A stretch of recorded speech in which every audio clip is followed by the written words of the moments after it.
السلام علیکم۔ یہ جو آپ مناظر دیکھ رہے ہیں یہ غریب آباد انڈر پاس کے ہیں، جس کو اب امجد علی صابری انڈر پاس کا نام بھی دیا گیا ہے۔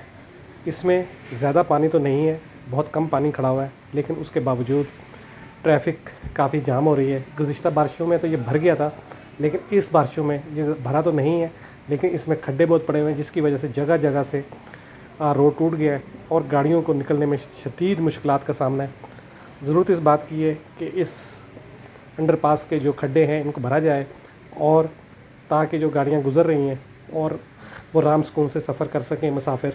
اور جانتے ہیں سب لوگ کہ یہ مین ایک طرح کا روڈ ہے جو سائیڈ کو شارع فیصل سے شارع پاکستان سے ملاتا ہے۔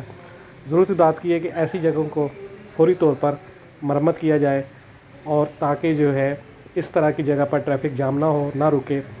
آپ دیکھ رہے ہیں گاڑیاں تو گزر رہی ہیں، لیکن یہ ہے کہ رش وہاں بہت لوگ پھنس رہے ہیں۔ یہ پیچھے وہ پوری لائن لگی ہوئی ہے، اور اس تھوڑا پانی، زیادہ پانی نہیں ہے، لیکن اس کو اگر فوری طور پر نکال دیا جائے تو یہ مسئلہ حل ہو سکتا ہے۔ آپ دیکھ رہے تھے پاک ایکسکلوسیو ٹی وی۔ اگر آپ نے میرے چینل کو سبسکرائب نہیں کیا تو ضرور کریے۔ بہت بہت شکریہ۔ اللہ حافظ۔